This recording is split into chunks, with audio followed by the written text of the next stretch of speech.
Hello, everybody, and welcome to another edition of Late Night FCS.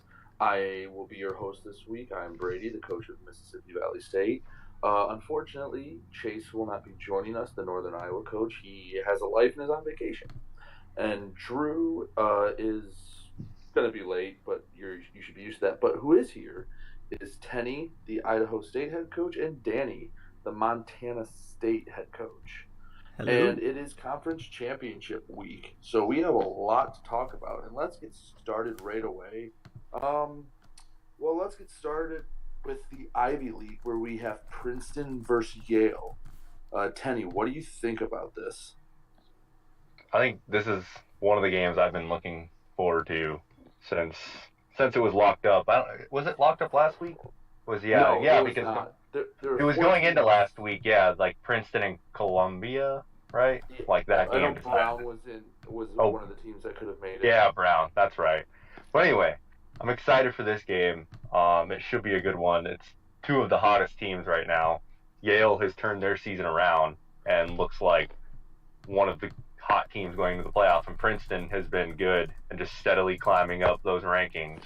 Um, so it's going to be a fun one. I would say that I like Princeton to pull this one out, but it's really anyone's game. No, I think you're right. I think you have a team, a top five team, going up against, like you said, one of the hottest teams. I mean, in December, Yale was considered a joke, a meme, and now they're playing for the Ivy League championship. So something's got to give here.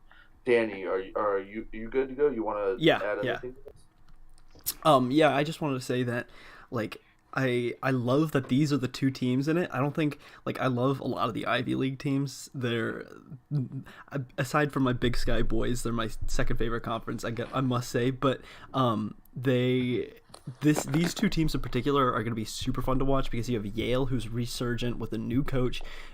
Everybody's really excited to see what they'll do under pressure, and then you have Princeton, arguably one of the best teams. This resume wise, and it's going to be a battle of the Titans in a game that we easily could re-see in the playoffs. So it's just gonna be one of those classic great games, guaranteed in my opinion.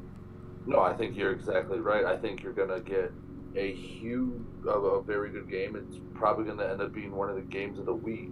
And we actually do have a conference championship game going on right now. We might as well jump to that one. Stony Brook is playing Sacred Heart. Now, Danny, do you want to start us off with this one? What are your thoughts on this? This game's live right now. What were you thinking beforehand, and what are you thinking now?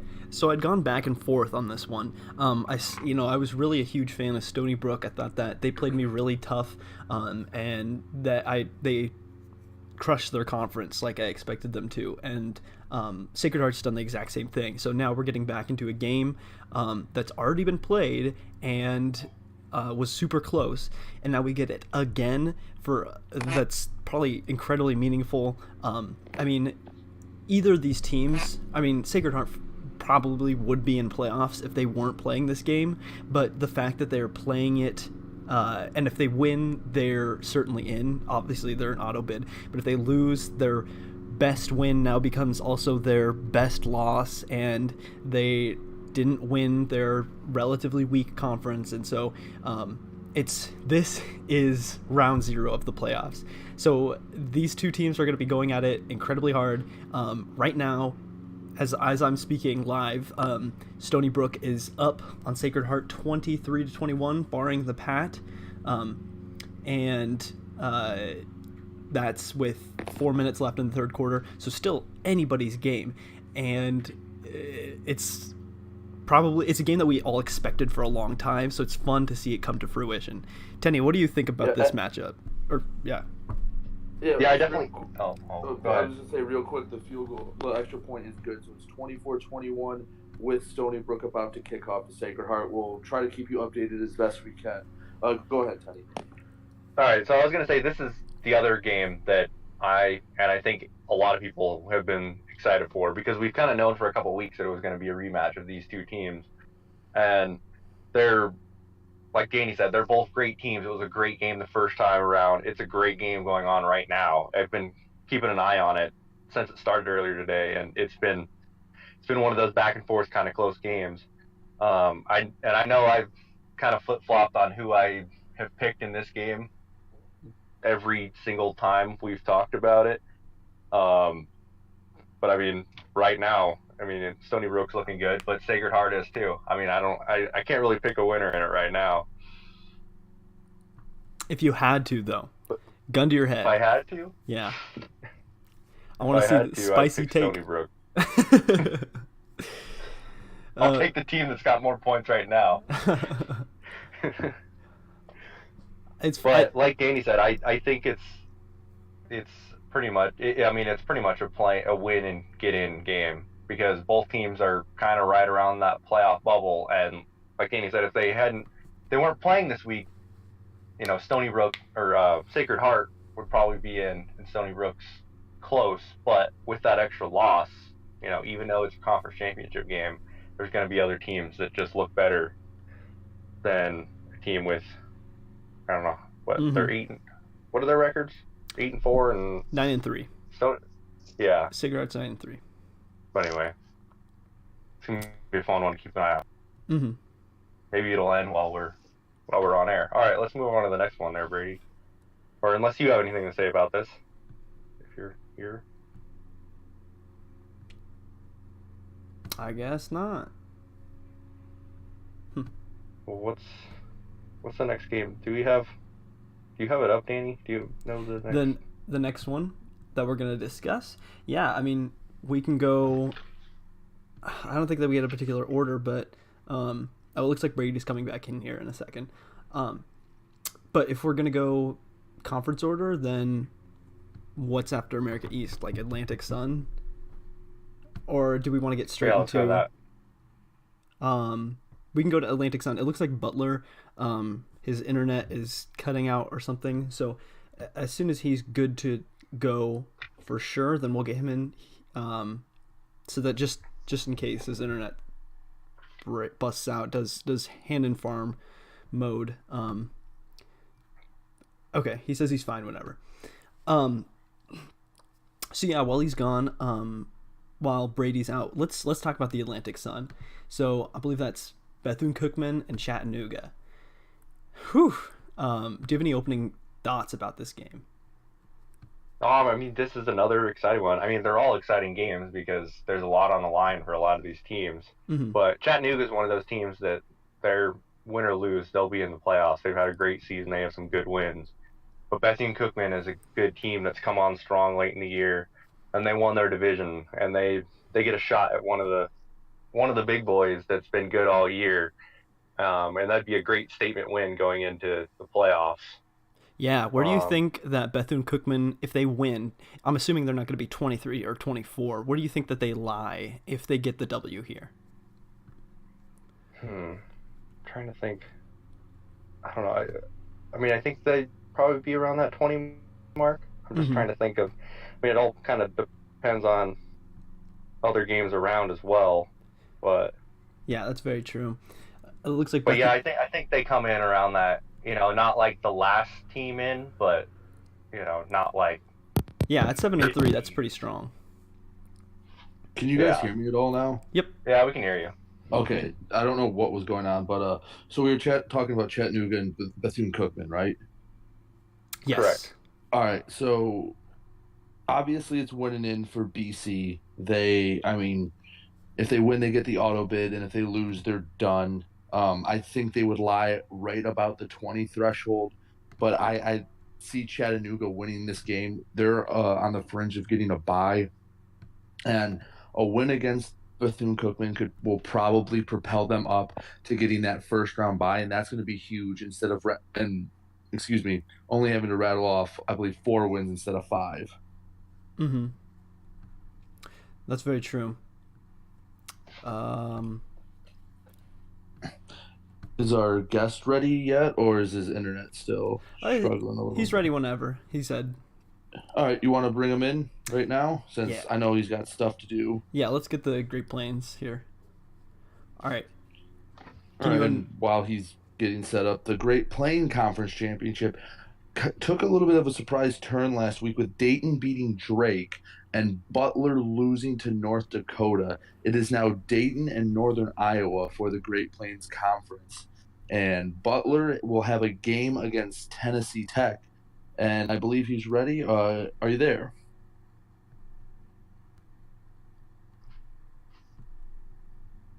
Do we have Butler? I see he's unmuted. Oh, Oh, I'm here. all Hello. right. How are you doing? I'm doing good. How are you guys? Doing Great. great.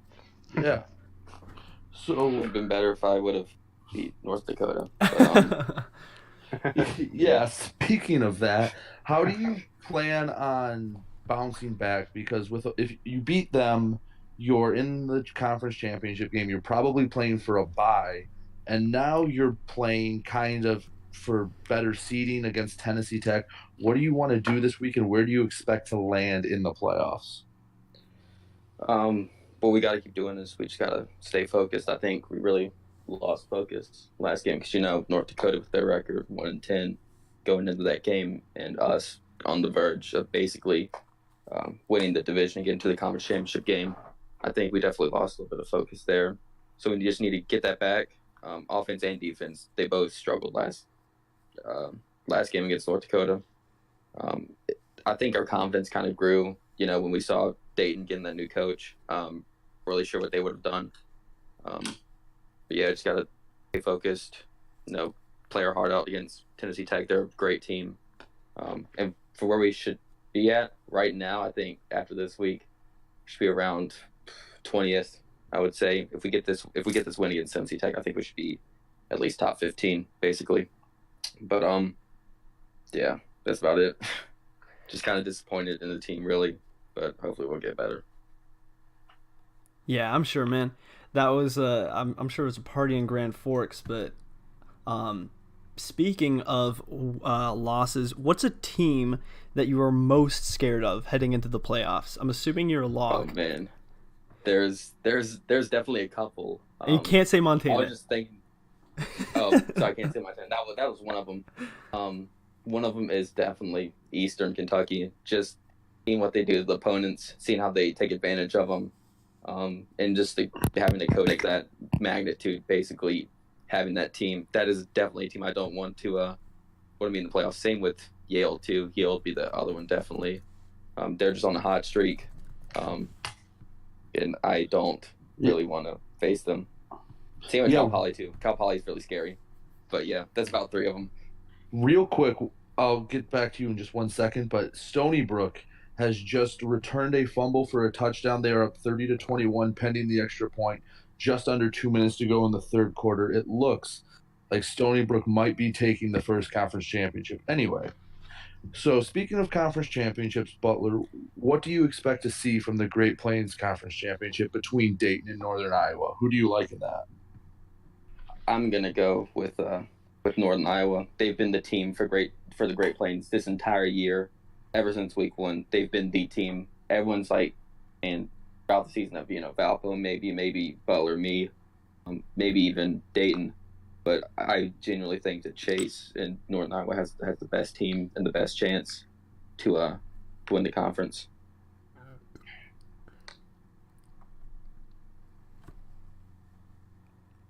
No, Northern Iowa is a very good team. And what conference championship game are you most excited to see this coming week? It would probably be either Great Plains guy or that American East Conference Championship game. I mean, it already is a great game right now, just on the score right now. And I really have to hand it to Stony Brook. Sacred Heart is a great team. I played them again, I think week 4, week 5, and that was a great game. So I know that Sacred Heart is a great opponent. Just to come back from those tough losses in out of conference and just go on a tear in conference is really good achievement for them. But that American East game is really good. The two great teams, and I hope whoever gets into the playoffs does great for them.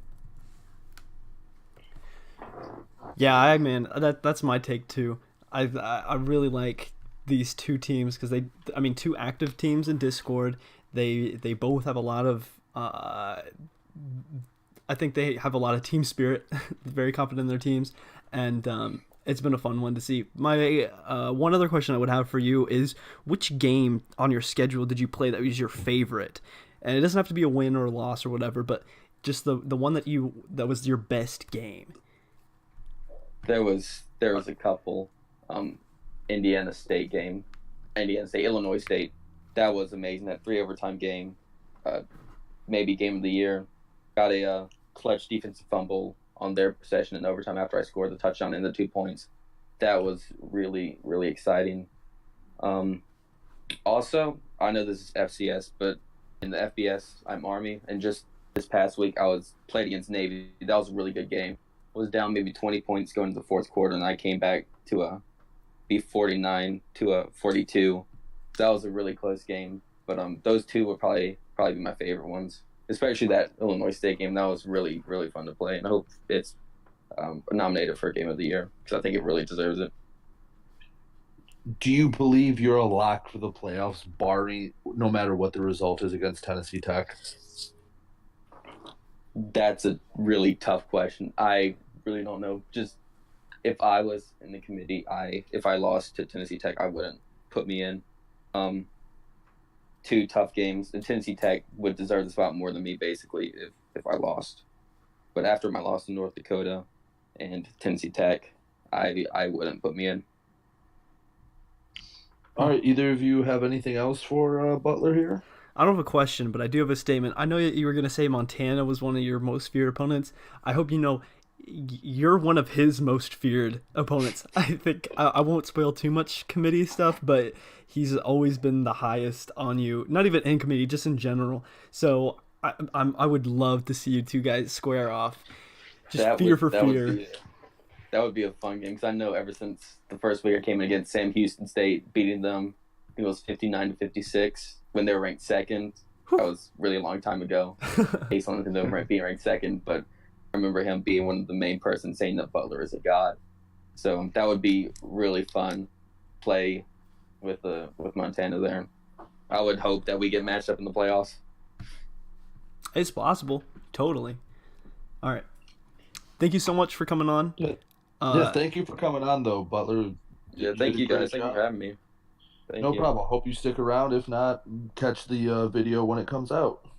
I definitely will. Thank you guys for having me. All right, thank you for showing up. It was really fun. Thank you. All right, Brady, what's next? All right, so what we have next, we will go. You know what? Let's knock out the big one. Well, you want to save the Big Sky to see if Drew shows up? Yeah, we'll do it last, anyways. All right. So then let's go to Lafayette versus Hampton. Hampton suffered their first loss last week. He got outplayed by Howard kind of out of nowhere. And now Hampton is a team that could be flirting with the bubble if they lose this game.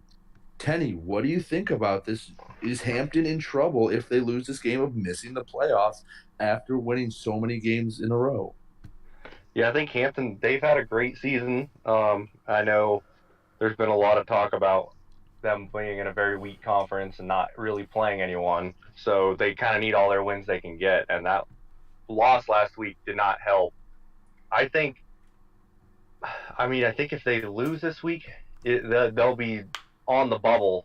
I would think that they'll maybe still squeak in, but I couldn't say. It depends on other games that go around or go on around them. But it's definitely, you need to play to win and act like you're going home if you're not. And obviously for Lafayette, it's a win or go home game because Hampton's the only team in that conference that has a shot at a bye.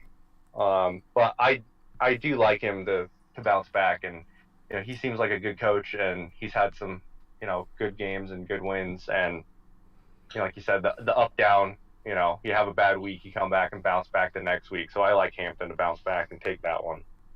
Yeah, and as you say that, we have another touchdown in the American East Championship. Sacred Heart has scored a touchdown with a minute or 30 seconds left to go in the third quarter. It is now 31-27 pending the extra point. But continuing on, a good one on there. Yeah. continuing on with that, Danny, do you have any comments on this matchup? And if Lafayette wins, that's another at-large team that could get knocked out, is it not? Um, well, I do have something queued up here. I just have their. I'm looking at the resumes, and I see. So Hampton has. Hampton's number one win is McNeese State, obviously the 2 point win over him. And his second best win is Wagner. Not many teams that have Wagner. I mean, there are a lot of teams that have Wagner as their second best win, but of those teams, not many are looking at the an at-large bid. It's a stark drop off in his resume. He's got 4 wins against the 100th and 112th and 116th and 121st ranked teams in comp. And it's just tough right now because McNeese isn't playing a game. They're a known commodity. But if they lose against Lafayette, that's going to be another strike against their resume. At 8-4, it's still looking pretty good. They're not playing at the Atlantic Sun or anything like that. Wagner is still a top 50 win, but it definitely puts them on the bubble. Maybe they're a more favorable team on the bubble, but I don't know. As far as the game goes, I think Hampton really will bounce back. I don't think that they were paying too much attention to this Howard game, or even if they were, I'm sure Hampton knew that he could afford to drop this one because he already had his conference clinched by that time, or that his division clinched, so he can do whatever he wants. And it's as soon as that game is ended, it was focus on Lafayette time. In fact, he's so focused I haven't seen him around lately. So I do take him to win this one, and I think this will be an afterthought. I think we'll just toss Lafayette out, Hampton in at mid-teens or something like that, and go from there. No, yeah, I think you guys are right. But before we get too far, I would like to get your 2 thoughts on the Dayton Northern Iowa matchup. Since we did ask Butler what he thought, I also want to get what you guys think about the matchup and what Dayton can do, even with the new coach still rolling. What do you see going on in this, Tenny? I I mean, I like Northern Iowa in that one just because I don't know too much about the new coach. I mean, he's played one game, I Yeah. think, 1 or 2 weeks, so he's a fairly inexperienced coach. And Chase is one of the better coaches we have around here. He's one of only 2 teams to win 10 games, and I don't care what conference you're in or who you're playing against. Winning 10 games is something. So it's going to be a tall order for Dayton to win that game. But both, I'm trying to think, they should both. I mean, Dayton will still probably make the playoffs. I mean, yeah, they'll make the playoffs still after that Yeah. if they lose, because both are a lock. they're both locks, but they're kind of duking it out for a bye, a top 8 seed, which that could be huge. Having that extra week off.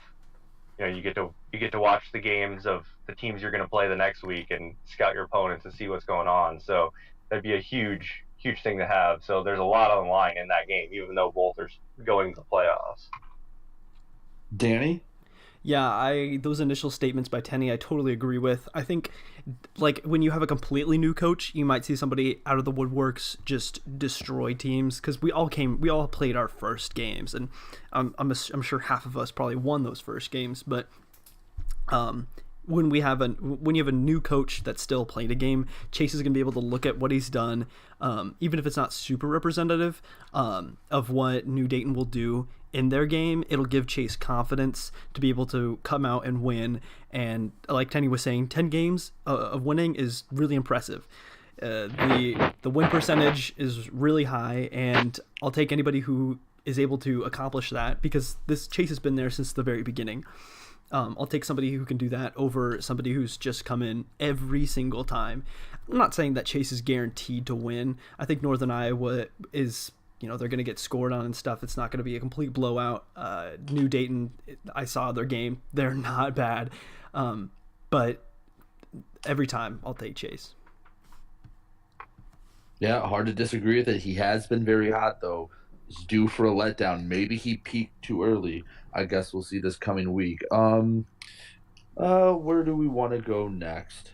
Let's go to probably the least known conference championship game. Morgan State and Delaware State. What do you know about these besides it's going to be a one-bid conference, and what do you think about this matchup? I mean, it's kind of hard to figure out these two teams. Danny, want to take it? Yeah, I mean, it's kind of the conference that has been talked about the least all season. You know, they don't have a whole lot of active coaches on Discord, but like you said, that Delaware State team, they put together, after that rough start they had, he's put together a great conference slate. And he went 7-1 in conference, or did he go undefeated in conference? I can't remember exactly, but I think Delaware State ran the table in their conference. Yep. Yeah, that's right. I think they were the only one. But yeah, so they're hot right now. Morgan State has a newer coach. It's Boise, who everyone knows, who he can be streaky. He's good one week and he's not so great another week. So I think it kind of all depends on which Boise shows up in that game. But I'll take Delaware State. I like the hot team, and he's shown that he's consistent and can win games. Whether it's against Big Sky teams or not. Like I said, winning 8 in a row is not easy to do. No, not at all. Danny, what do you think about this? Well, what I think is cool about the conference, cool about Delaware State, is we don't know anything. It's not even that that nobody's really played them. It's that entire conference really isn't represented much on Discord. I mean, Youngstown State was here early, and they've switched around teams. I think that's Tundra, and then I've seen a Richmond team. James Madison put a few messages or something in, as well as Villanova. But more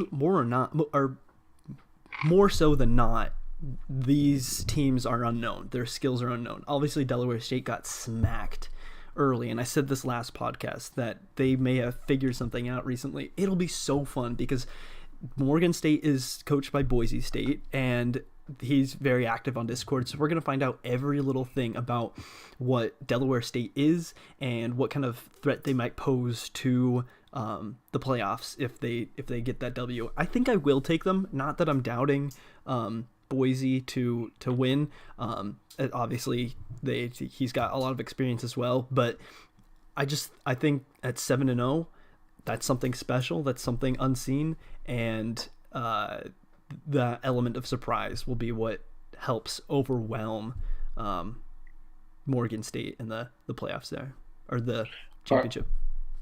All right, Drew, you get no introduction. You just have to go straight. What are your thoughts on Morgan State versus Delaware State? Go. Drew, go straight. Whoa. Does not compute. That's a good one. Delaware State, they're dominating the conference. I think they'll keep that going. I don't see any reason why. All right, we're going to go just real quick through the conference. I just want your pick for each game. Sacred Heart, Stony Brook, who's winning? Stony Brook. Chattanooga, Bethune-Cookman. Chattanooga by at least 2 touchdowns. Oh, wow. Jeez. Dayton, Northern Iowa. UNI by 3. Lafayette, Hampton. Hampton in overtime. I believe those are all the conferences we've covered. Oh, and Princeton, Yale. One more time? Princeton and Yale. Prince. All right, then. All right, so well, let's move on. Let's go to Elon versus Presbyterian, our only coordinator duo. Drew, you can start us off since you're new. Give us your thoughts. Do you think Presbyterian's going to take the conference title with the dual coaches? And yeah, just give us your thoughts on it. Yeah, I think Presbyterian takes it. I think they have good experience with FBS coaches dipping down. I don't really think they're going to face much competition. I feel like it might be 2 or 3 score game. This is one of those conferences where I think no matter what, no matter who wins, they're not going to do too much in any further in playoffs, but definitely I think Presbyterian is the best team in that conference, and I think they'll show it again in conference. Danny?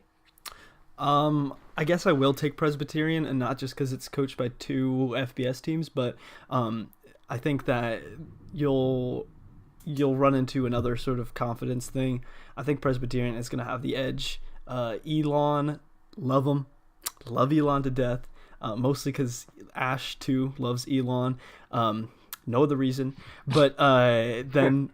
I just think that not being in Discord and not being able to communicate and get all the tips is really going to hamper them. I know they've played well all season, but it's going to be Presbyterian. And Tenny, finish us off. Yeah, I mean, I like Presbyterian as well. I mean, I don't know a whole lot about Elon, but they've made their conference championship, so they're they've done what they needed to do to get to the conference championship game. But I think that coordinator, like the coordinator aspect of it is interesting because, I mean, I've never played against like a team with coordinators because there's not very many of them, but I could see it being difficult.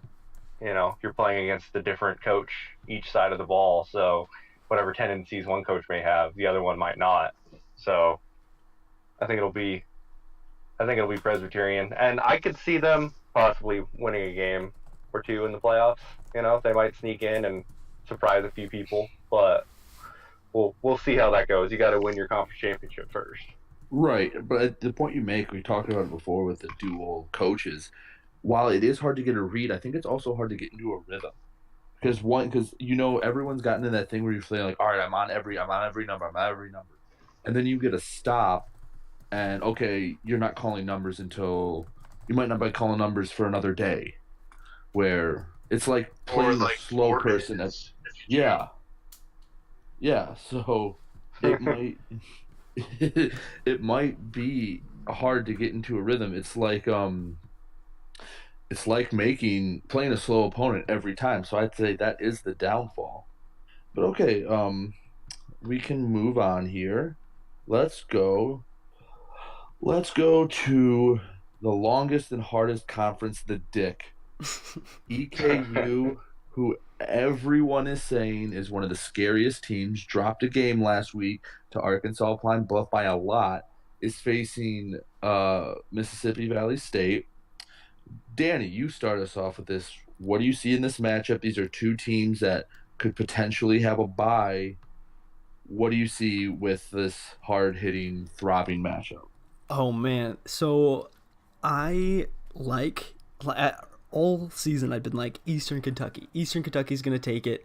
I love them. They're scary and whatnot, but I could take them. I think I have what it takes if I was put up against them. But then I thought the same thing about Montana, and then got slapped a little bit. So I just think that at the end of the day, it's going to come down to who wants it more, and and I guess I even though I say that, I still think Eastern Kentucky is going to take it.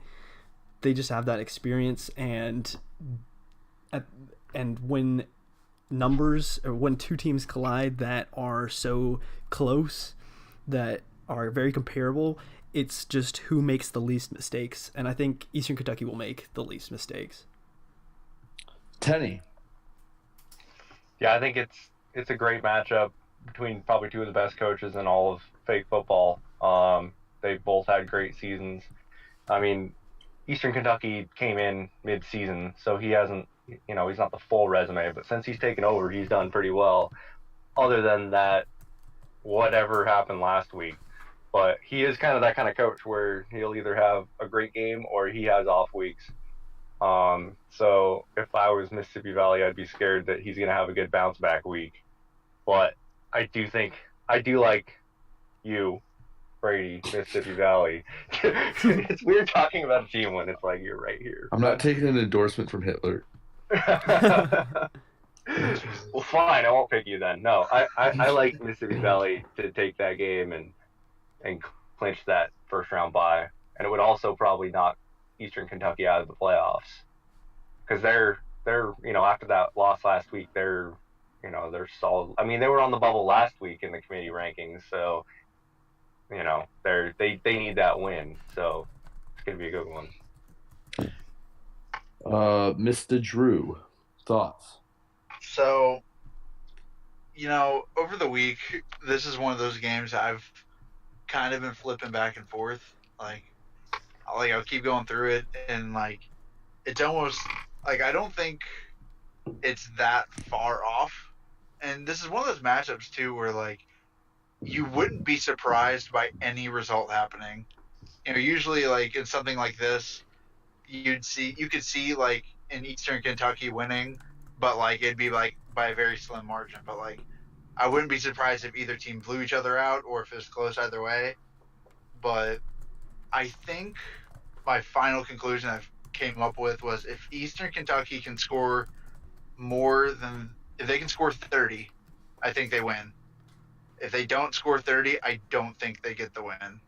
And I'd like to think that Mississippi Valley, especially after what they did to Central Arkansas last week, I think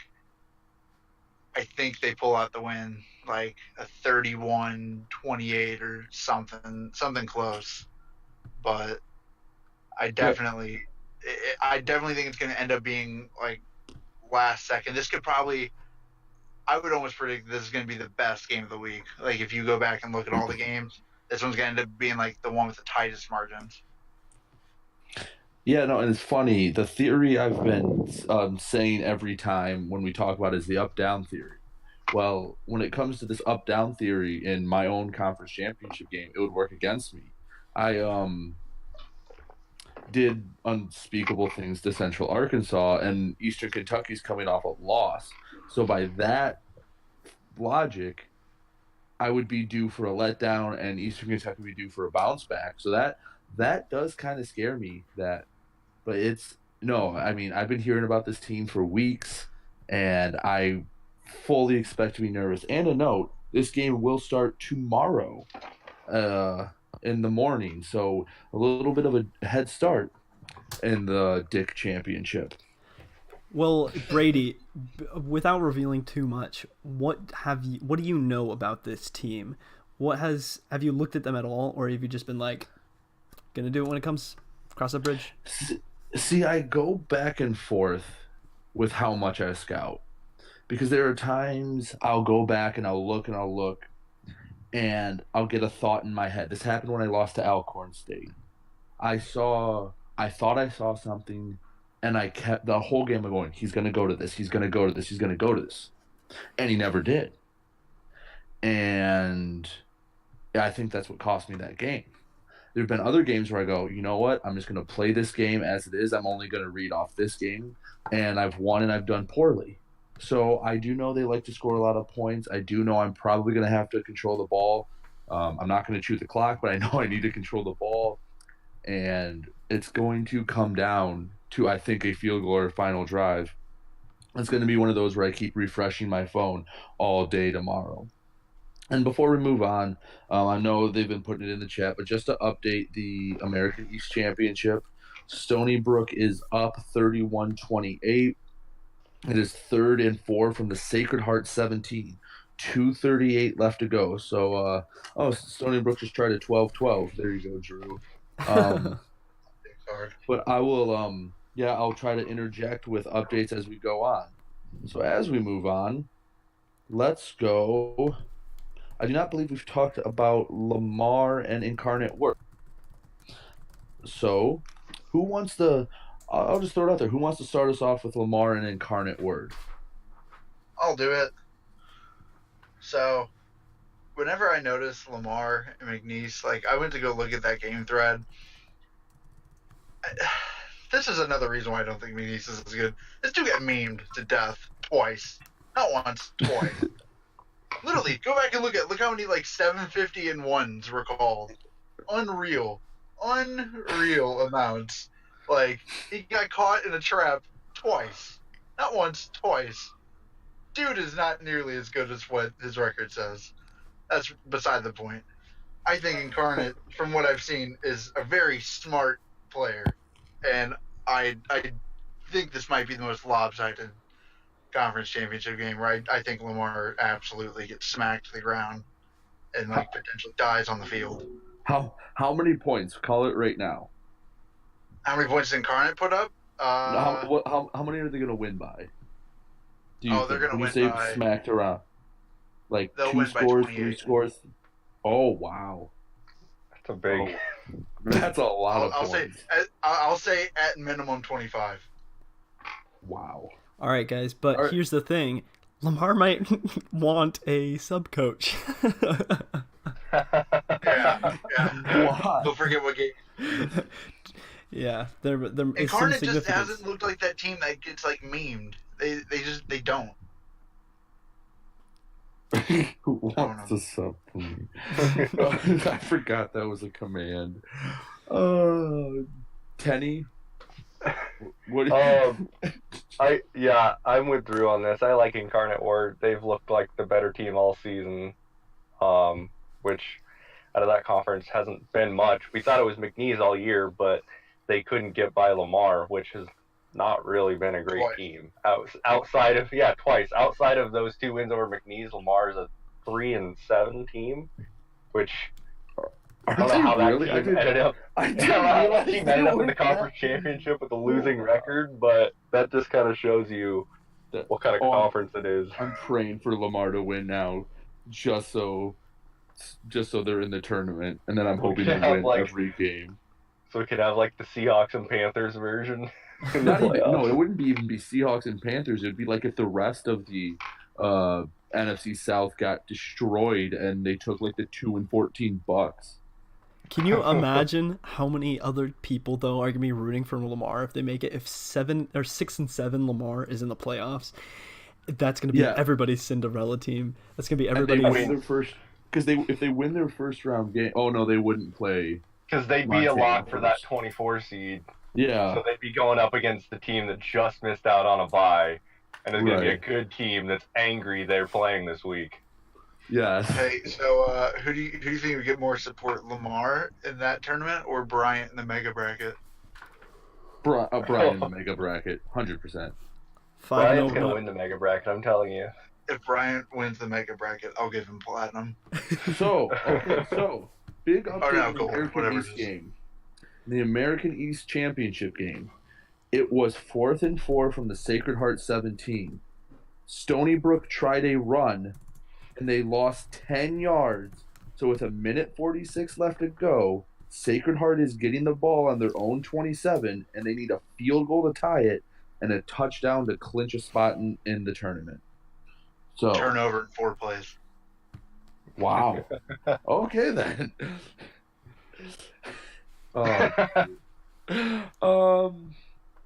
I believe that leaves. You guys can correct me if I'm wrong, but I believe the last conference championship is the Big Sky, where we have Montana taking on Cal Poly. Drew, I'll save you for last. We'll go to our other 2 Big Sky members, and we'll start with Danny.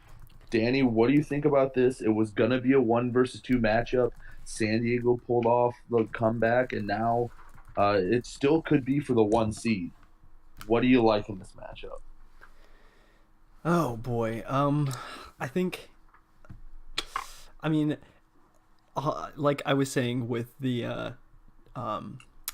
Great Plains Conference 1, I'm taking Drew every time. I'm taking Montana State every time. I don't think that there's a chance that Cal Poly, and of course I'm going to eat my words, and Drew's probably going to be like, shut up right now. But I think Montana just takes it, relatively easy game, and Cal Poly just kind of fades down into, God, you'd have to imagine there's still a bye, but everything will just kind of fall into place. It's funny because in probably the most hyped up matchup that nobody knew of, like the most hyped up conference, the Big Sky Championship game is going to be more or less just kind of a blow off game.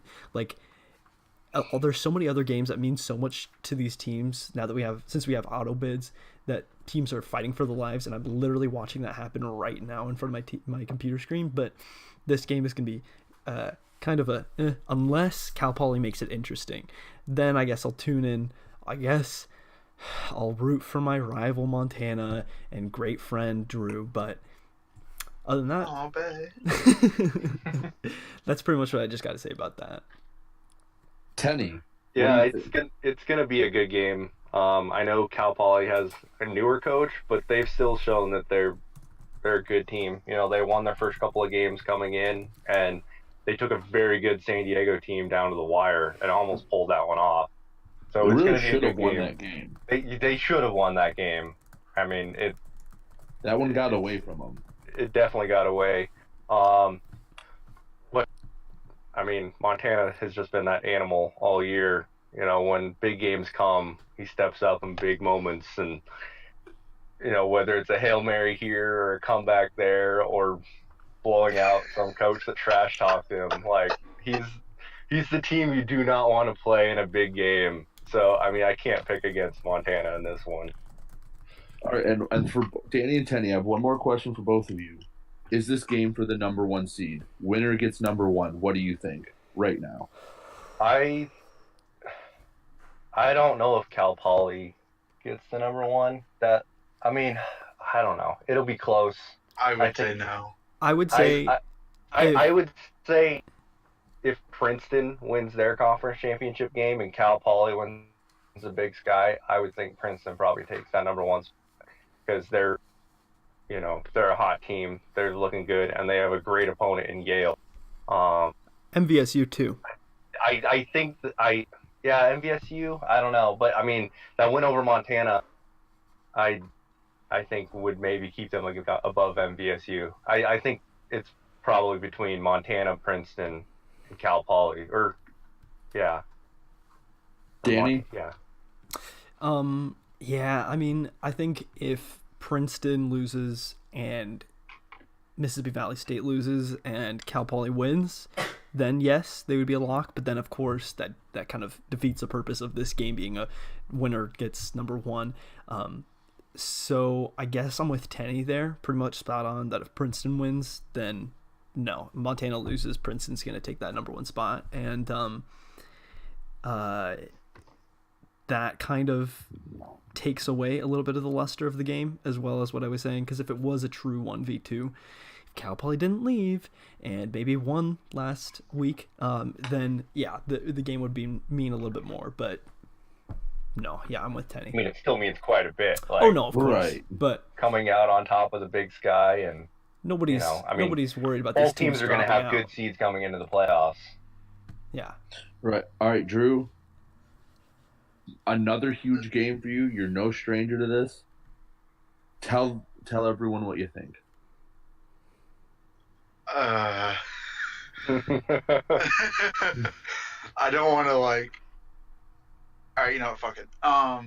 So I definitely am not as like hyped up and juiced about this one as I have been for like my game against Tenny or I guess Montana State or UNI at the time. Like it's definitely like maybe the 4th or 5th most hyped I've been, which is so weird because I was hyped about this 2 weeks ago. Then they lost, and I started going back on their results like since they switched coaches, and like they had one against UC Davis, but UC Davis always bends over against good teams, so I didn't really care for that. But like he doesn't seem that dominant. Like he's good, but he's not like great, I guess. So I'm pretty confident going into this. I'll put it that way.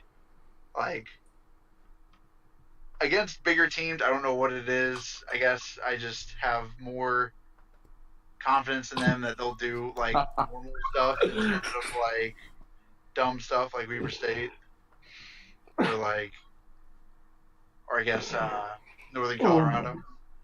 I'm so happy the chat's gonna show up with the video. Nope. Pictures don't show up. No. I know. I can put it in. That's so sad. I'll throw it in there. If It you're is a good watching, thing, though. if you're Solid watching move. the podcast, I'm gonna briefly show this image because it's gold. That is a MVSU approved meme. That is high quality. That might right be the there. most productive thing that he's done in this whole server like ever. Jesus. Oh. Okay. Either way, Um. it's gonna be a fun game though. Like I don't think it'll be a blowout, but I don't like I could see myself winning this pretty easily as well. I'm pretty confident. Give me Montana by like, I don't know. They're gonna score a touchdown in the fourth quarter to make it like a 3-score game, putting it out of reach. Um. All right, so let's go to some of the other Week 13 matchups. So if you're unaware, if you did not play 12 games, you are eligible to schedule a game for this upcoming week. Jesus Christ. And right now a notable team missing is Sacramento State, and they're on the bubble for a bye. What do you think about Sac State? They currently have a bye. I think we can safely say that. They currently have a bye as things stand. Right, as things stand right now, but them not playing and sitting out a week and other teams being able to bolster their resume, I'll go to the committee chairman. What is that shows up a very odd problem to discuss when they sit out and another team might win.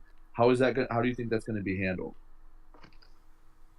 I mean, I personally think it would be beneficial to him to just sit back and let the cards fall around him.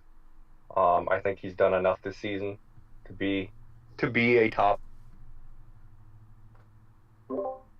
out there for another game against whoever it may be. I know he's been vocal in every channel on the Discord asking anyone to play him, and nobody has said anything.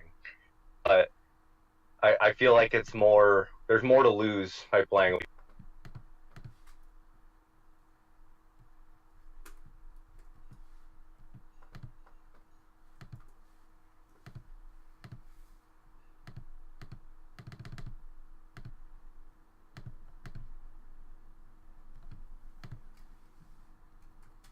Right?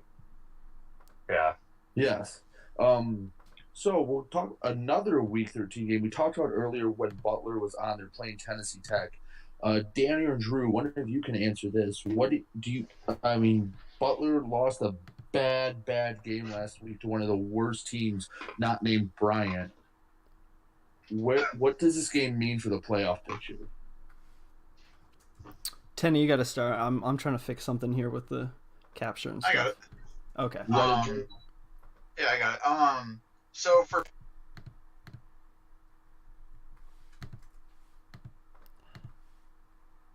put a dent in his resume, but for Tennessee Tech, if they lose this, they could potentially see themselves getting out of the playoffs in 2 weeks, from losing the last 2 games back to back. And it sucks because it's not to bad teams or anything, but I think Butler's definitely a lock for playoffs already. They have way too good of a resume not to get them in there. But they're both playing for 2 totally different things. But the game means a lot more to Tennessee Tech, and I think Butler ends up winning. I rate Butler very highly, but I think it's very detrimental to Tennessee Tech. If they don't win, they are looking square at a 20 to 24 seed range, and they could be one of those teams that get knocked out by an auto bid and could be on the outside looking in. So I think this game is crucial for Tennessee Tech's season. Tenny, before you answer, a quick update in the American East Championship game. 39 seconds left. Stony Brook has just submitted a number 31-28. Stony Brook is ahead. 2nd and 8 from the Stony Brook 42 is Sacred Heart. So we will let you know almost on a play-by-play basis. He just submitted the number. Yep. We'll see. Yep. So should be updating you soon. Tenny. -1 you yards. Know a lot about. Oh wow. You know a lot about big Week 13 games. What do you think about this one?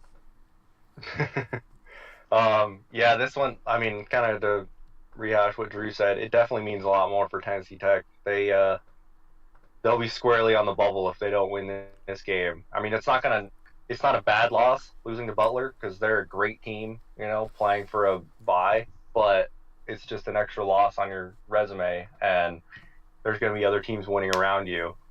But like you said, Butler's playing for that, because they still have an outside shot at getting a bye, but you gotta win your game, go out and play and win your games and whatever else happens around you and see what you can do. But I like Butler in this game too. I think they have a good bounce back week and win this game, and then Tennessee Tech will be one of those ones sweating come selection Wednesday or whatever day it is. Is Butler in one of the weird spots where they could potentially either have a bye or, if things go wrong enough, be out of the playoffs? I mean, no way. I don't think they'd fall out, but they would. If you had enough upsets for auto bids? No, not a chance. They're not. Their resume is too good. They'd have to fall pretty hard, I think. They'll be a 4-loss team, better than most people 4-loss record. They have a win over a top 5 opponent.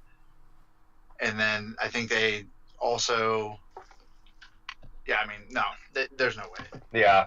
I mean, I think I'm with you on this. Those teams that are in that, 20 to 28 range right now just kind of have, nothing good about their resumes. Some of them have a lot of wins. Some have a good win here. But Butler's resume is better than all of them. And it lost to Tennessee Tech, that's, quality loss, whatever. But it's, it's not going to hurt you like losing to a really bad team. Yeah, so right now, Sacred Heart just had a 1-yard gain. It's 4th and 8 from the Stony Brook 42. So this could be it for the American East Championship. How much time is left? 28 seconds left. This is for the game. Yeah. If he doesn't get yards, because if he gets a first down, he'll be in field goal range or just about. If he doesn't, he only has one. About 12 seconds or so. Yeah, no, he has one so timeout. He has are no we timeouts. all in agreement? I missed this earlier, so you guys might have to set on it. But does Sacred Heart, are they out of the playoffs if they lose in your guys' mind? More or less. I just think that. Yeah, I don't. What we said. I don't. Yeah. What we said was that if they didn't play this game, they would be more or less a lock. Good enough one. But if they lose, yeah, this that's game, the thing. It's they're in right now, but you got that extra game, and it's a win or lose, whether it's a conference championship or not. It's another loss. I feel like too. I feel like too they might end up being that team that falls at 24, but then the auto bid. So they'll be on the outside. The numbers of, hey guys, this is the game. This is the game here. Numbers in. Sorry, I just had to interject. The number is in. The number is in. They were called Hurry Up Run 13. Nope. 0 yards. Stony Brook has won the game. Stony Brook's going to win the ball game. It's 26 yards. So one Stony timeout, Brook, so the game's the over. first team Can kneel it out. To officially punch their ticket into the FCS playoffs. Congratulations to Stony Brook. Sacred Heart played a good game, but Stony Brook came up big. The fumble 6 turned out to be the difference. So in other important Week 13 games, I believe we have Dartmouth playing. Who were they playing? Northern Colorado. Thoughts on that game? That's going to impact the playoffs. Win and you're in. You think that's just that's a Week 0 playoff game for both of them? I think so. Well, yeah, because they're both right on the cusp right now. I mean, they're both I think they're both right now probably hanging around that first 4 out range. And if they get a win, it's going to look good on your resume. And I think there's going to be other teams around them, like a Sacred Heart, who would drop. So there's going to be – that's a win you're in, I think. Because Dartmouth and Norco both have really good, top tier. I think both of them have a win over the number 1 and number 3, Princeton. So, winning you're in my eyes. Tenny? Yeah, I think that's about right. They're both kind of around that bubble range right now, probably on the outside looking in right now, and it's a big game. It's a go or go home. 0 playoffs. But that's what's kind of interesting about these Week 13 games is there's a lot of matchups of teams that are just trying to get that one extra win that they need to get into the playoffs. Danny, do you have anything to add to that, or do you want me to move on to the next Week 13 game? You can move on. So one of them that's interesting that Central Arkansas and Maine. Now I think Central Arkansas, they're 6-5. They're out. I don't think they find a way to climb to 22. But Maine's an interesting one. Do they have where would they fall if they win this game? Do they have a chance to sneak in? No. Just a simple no. I think both of them don't have the resumes to get in right now. They don't have those, like, because at least with every playoff team they have a win on there against a good quality playoff team, except for maybe whenever you hit like 20. But at that point, you're going to be seeing a lot of auto bids. You got to remember with this too. It's not they can't just sneak up to 24. They had to. I mean, Maine wasn't even in the first 4 out. They had to sneak up to like 22, 21, 20 maybe. So, I mean, you're looking at least a 6 or 7 rank climb at minimum. I don't see that win over another outside looking in team. And they would need all the help in the world. Danny, what do you think on that? Which game is this? Sorry, I was. Maine, Central Arkansas. Do they have a chance to get in, and how much help would they need? Because they would need a lot. Oh, yes, I'm with you. I haven't looked at the exact stuff, but they would need a lot of help as well as to destroy Central Arkansas without a doubt. It's really tough for an America East team. I mean, we just literally 10 minutes ago not even 10 minutes ago, Stony Brook, who's now 9-4, look at pretty much their playoff hopes in it completely evaporate. So for Maine to be able to get in, it would take way more Week 13 shenanigans to get in a spot. Central Arkansas has way more of a chance. They've been very consistent. They're almost as much of a known commodity as Maine has been this season. So it's just going to be a fun one to watch, even if it doesn't lead to a playoff team. But I'm glad that they scheduled each other. It's a good. Tenny, do you have anything to add, or? Yeah, I think it'll be a fun game. I mean, Central Arkansas was one of those teams that a lot of us were high on as a dark horse for a while, and they've kind of fallen off. But honestly, I don't see either team making the playoffs with a win, because the winner of this game will be 7-5, and there's just too many other teams that have 4 or 5 losses that would get in over them. Like, it's already tough enough for a Big Sky team or an Ivy League team to get in with 5 losses. I just don't see a team from either of their conferences with the schedules they've played. They just have not enough good wins to outweigh those losses. All right, and now the Week 13 game we've been waiting to discuss. Idaho State and Drake. Idaho State is in more or less winner in mode, barring craziness happening. Drake is probably out no matter what. Drew, start us off. What do you think about this matchup? Oh man, it almost seems like a suicide mission for Idaho State. Like, if they get in, if they win, they're in, no doubt. Yeah, they have the resume to do it. But like, I don't know. I feel like he could have gone up against just about anyone and got an extra win, make the resume look a little bit better, like win, like record wise, and he would have been fine. But to go against Drake too, which, I mean, you know, let's be honest, disguised as like the number 3 team. I don't know.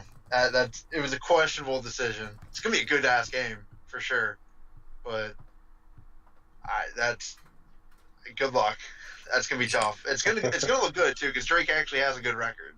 So like, that's a good quality win, and like, that definitely locks you up with a win for sure, Tenny. But I don't know, man. That's tough. That's tough.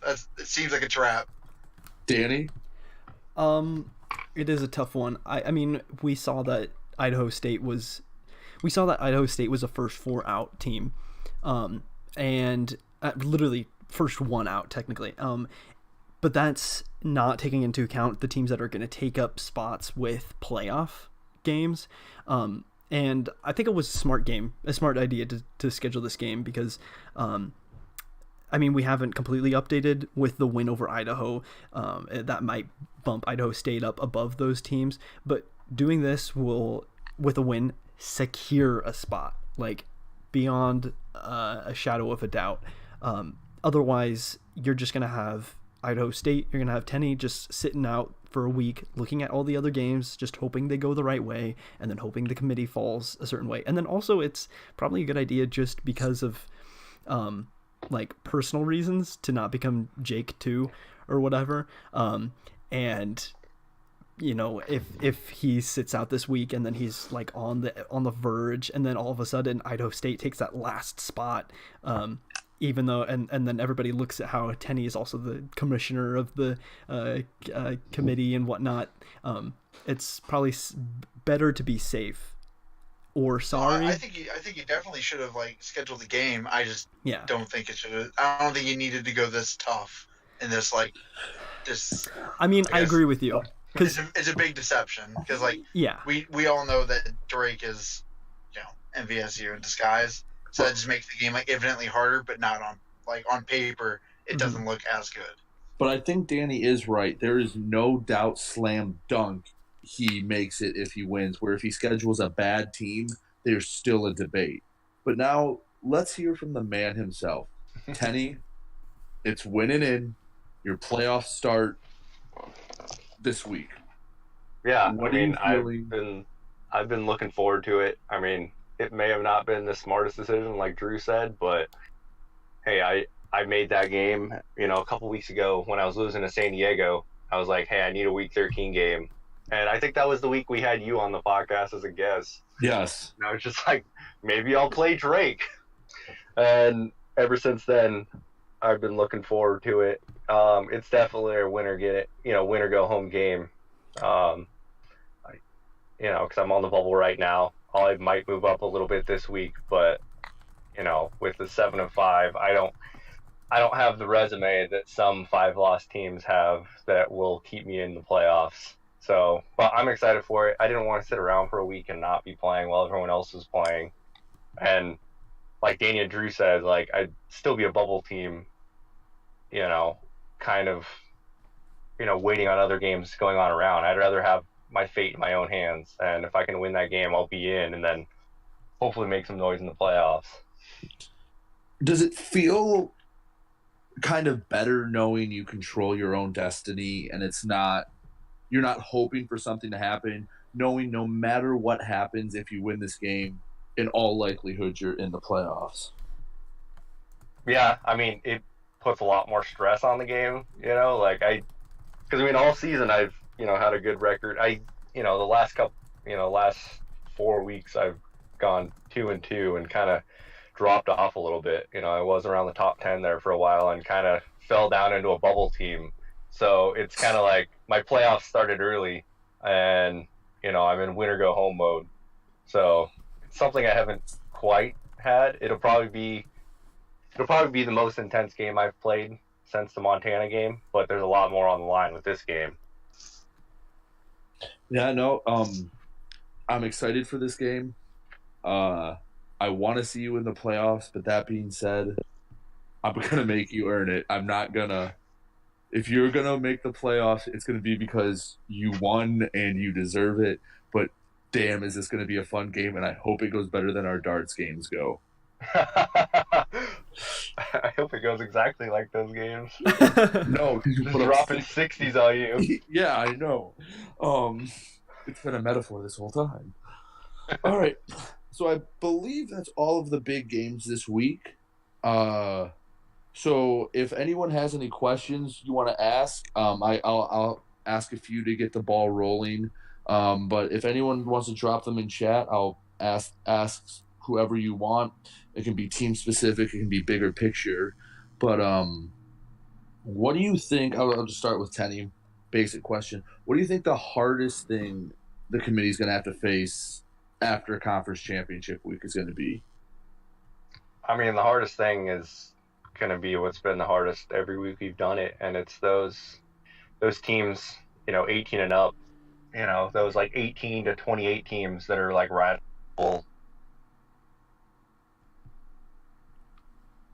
I still here? You guys Now cut you out. are. Yeah. Oh, okay. there you are. I just got like a random phone call on my phone, and it probably cut out. um, what was I? Oh, yeah. So 18 and up. a lot of those teams around that bubble, like, and myself included, they just don't have, like they don't stand out from each other, and it's really hard to pick one team or over another, whether it be this win over that or this team didn't lose to a terrible team.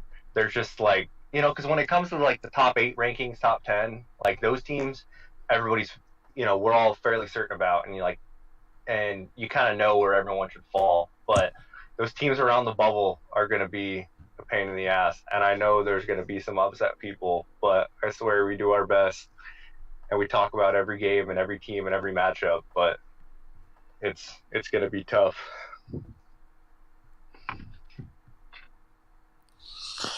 So, who are the bubble teams? Any of you, you are looking for to make the biggest impression this week? Who are you going? Okay, show me what you've got. This is a big week for you, more so than others. Me, I'm gonna say Dartmouth, just because they were the team. They were the team in Ivy, and they completely. I'm sorry, Dartmouth, love you, but they threw away their chances, and it's kind of been a tough redemption arc. They are definitely one of the top teams in the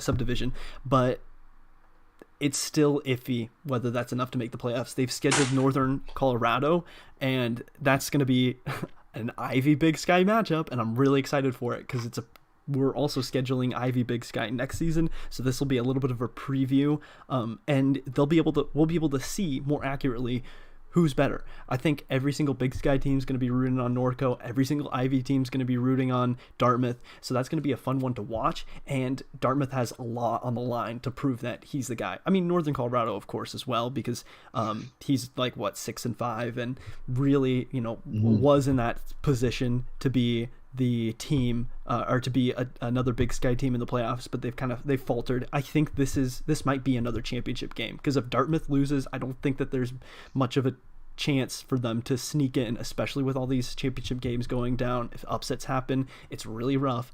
And then Northern Colorado as well, he needs to win, otherwise he absolutely has no chance. He'd be 500, and yeah. So Dartmouth is my guy to prove himself. Gotcha. Drew, you are notorious for being hard to call out bad resumes. Who can help sway their opinion with you this week? I was going to say Norco, which is actually funny. Norco or Dartmouth. I think both of them are kind of like a free fall, like Norco more or less. But Norco is, for me, like, especially, I mean, subconsciously, you see a new coach, so you're like a little suspicious, but like 6-5, has really good wins but really bad losses, and it's kind of funny that Danny mentioned that, because I was thinking, like, instantly whenever I saw that question got asked, I thought of this game with these two teams. Norco, I think they have a lot to prove. Like, they beat Tenney, surprisingly, a very low scoring game, where it almost seemed like Tenney was more off rather than Norco was outplaying him in a way. And I really don't know if this coach is actually good or not. And, maybe a win this week can prove that. The thing I like seeing, me personally as a committee member, I love seeing how you do against playoff potential teams or playoff teams. Like, how do you do against them? Because those are the people you're going to go against. There's no hiding when you get into playoffs. There's no going against random bad team in the conference to get an easy conference win and look better. There's none of that in playoffs. Everyone who gets to playoffs has earned it and deserved it. So you go against a Dartmouth team who has beaten a Princeton, who has played in the Ivy, played against tough teams all year round, has only played tough teams. How do you do against a team like that you'll see many more of in the playoffs? If you realistically have a national championship run, you're going to be playing these type of teams the rest of the way, and probably even better. So Norco is definitely mine. 6-5, even 7-5 is like kind of, it doesn't look great, but you're going to have Danny be 7-5, but he went through a gauntlet and he earned it. He showed that he is a good, great team. Even you're probably gonna see maybe another 7-5 team get it. If he wins that, I want to see him do it. Yeah. For me, the coach I was looking at, they're already in the playoffs, but Dayton. I want to see with their new coach what they can do, and if last week was just kind of just was more luck or skill, and how they do against the Northern Iowa team. Tenny, who are you keeping your eyes on this week? So I'm going to throw a game out there that I don't believe we've talked about, but it is. Wait, where did I go? Hold on, I'm failing right. So Georgetown versus Howard. This is an interesting one because Georgetown was one of those teams that they were, they're rated high in the composite. They, have some wins, but they're only 4-2. But they do have the old Dayton coach, the new Dayton coach that's now the one that got them there. Yeah, the one that got Dayton to where they are. So he's there against a team that has kind of come out of nowhere. Howard, they're 7-2. They've put together quite a lot of wins, but they've really played no one. They have 5 wins against teams that are ranked over 100. So this is kind of an interesting game. I don't really know that Georgetown has a shot at the playoffs at 5-2. There's not enough there, but it's kind of a big game for Howard because 8-2, depending on what goes on, in those top 8, top 10, those teams right around the bubble, or right around the playoff bye, I don't know if they had a good win against a good coach and a team that has a decent resume, they could be a team to look out for come the playoffs. 8-2, there's not a lot of teams that only have 2 losses at this point in the season. So that's one I'm looking out for. All right. I think everyone wants to talk about Danny's baby, the mega bracket. So Danny, who are some teams you like? Obviously some notable teams that kind of got knocked out this week, Campbell, Central Arkansas, teams like that who were on the bubble for a while and it kind of popped last week would be favorites. What are you looking for in the mega bracket, and what do you like? So for the whole season, I've been, for mega bracket purposes, Portland State's guy. They played in the hardest division in all of FCS, and they didn't pick up that many wins, but they were able to compete in all of their games, I would say. And now they're here in the mega bracket, and they're not ranked super. They're at 52 right now. They'd go up against UT Martin if everything stayed the same, which it won't. But that's about the quality of team they'll probably end up facing, and that's a totally winnable game. And I think that they have a new coach. I think they've played 3 or 4 games maybe, but they're getting the ropes, and as an entire program, I like them. Another one would be Wagner, just a team that they have a winning record. Wagner's at 49 right now in comp, and they would go up against a team like Marist. I've been saying all season, if you are an FCS team and your second best win isn't Wagner or Mercer, then what are you even doing? Because it seems like every team has their second best win being one of those guys.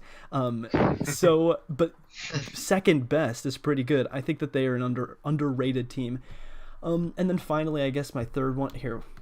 1 second. If I had to pick a third team that I like to see, probably from the second half, probably a new team, a relatively new coach. I'd like to see what Indiana State can do. That they go up against a team like Colgate. They're at 89 right now, and it's like a fresh slate for them. I know they came in, they weren't super confident, but now that they have a game under their belt and I guess they're kind of figuring out what they're doing. I'd like to see how far that they can get. The mega bracket sheet is up there if any of you want to take a peek, but that's just what I've grasped from a rudimentary looking at it. All right. I'm going to give you 3 as well. 3 teams that I know are going far. My boys at Penn, for sure. I will never lose faith in Penn. I promise you. This team is going to destroy this mega bracket. They play, let's see, they're scheduled to play Monmouth. Sorry. You're going to get trashed. The Hawks. Next, I would say if Eastern Kentucky loses to MVSU, easily the favorite. I don't even think it's close. I think there's a few other teams you can throw in there.